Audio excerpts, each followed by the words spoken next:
Good afternoon, tubers. Madam Roy back once again. Back to you with another garage sale finds video.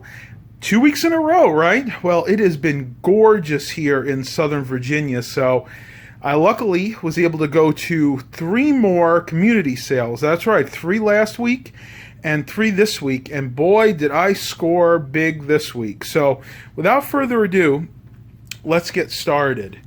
The first thing that I actually picked up in this garage sale video, or the garage sale today, the first community sale I should say, is this pair of Altec Lansing powered speakers, model BX2s.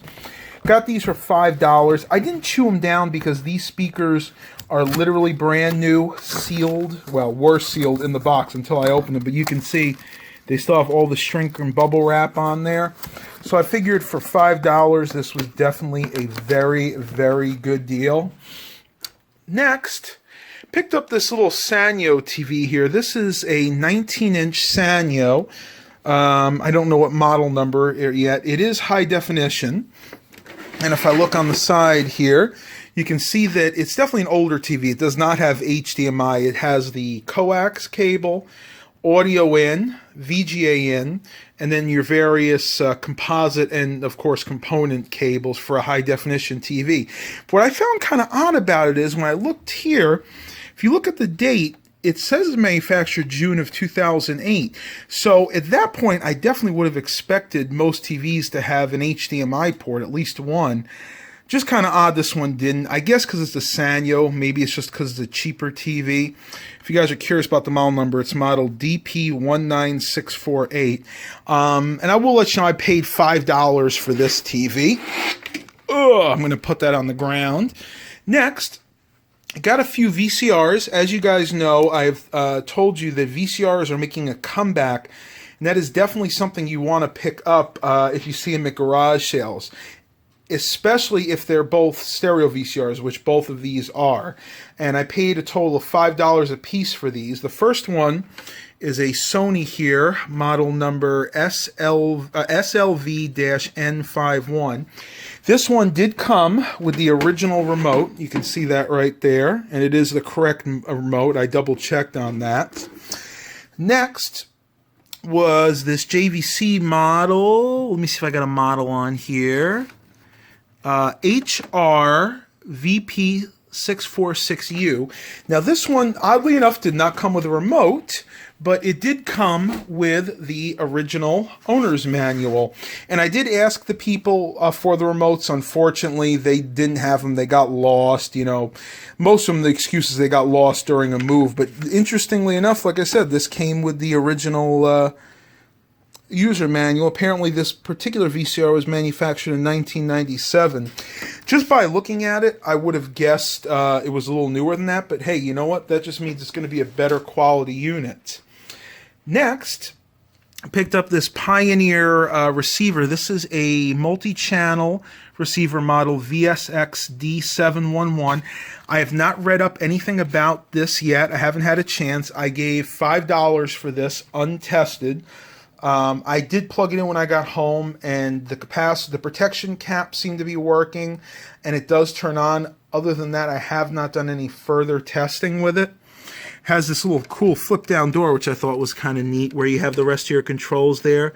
Station, tuning, your different listening modes, normal, let me see, your different signals, your loudness, and of course you also have your video and audio inputs in the front, but that's not what's very interesting about this. That would be behind here. If you look here, it has a plug converter, and if I pull this off, you can see that this has some type of foreign plug. I am not up on my different plugs from around the world, so one of you guys will have to tell me where this actually came from.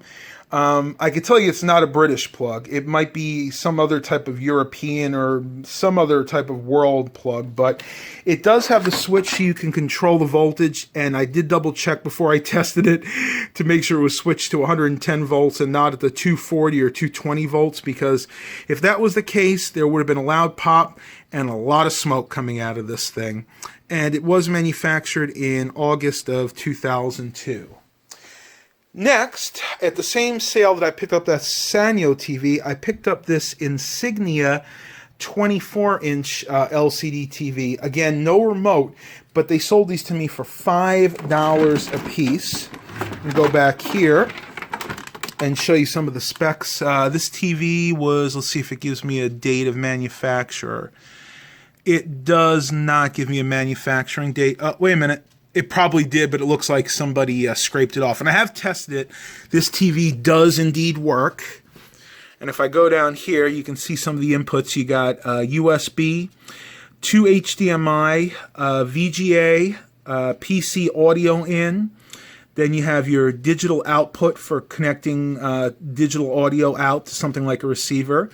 Your various array of component and composite ports, and then your antenna or coax in cable. And last but not least, you have your headphone jack. So this is definitely a well-featured TV, especially for a 24-inch. And last but not least, I saved the best for last. This is a Samsung Smart TV. I'll try to get this all in focus. And yes, I know my fingerprints are on there. I gave the person $10 for this TV. That's right, $10. It's a little dirty. I hope that's not a scratch. No, that's just dirt. The screen's actually in very good shape. The TV itself turns on.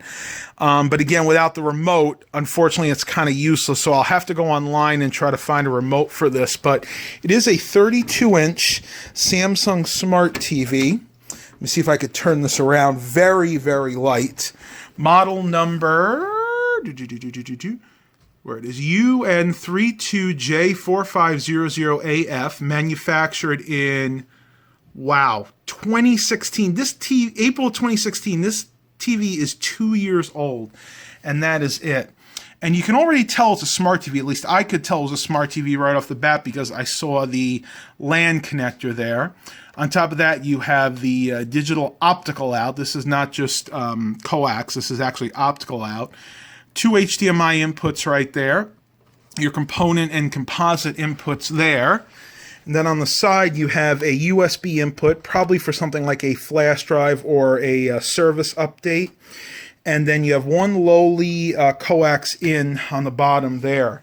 So that is it, guys, for my garage sale finds. Not a super lot of items, but a lot of good quality items. Hope you guys are really enjoying these. Please give me a like and subscribe if you do. And as always, have a blessed day, everybody.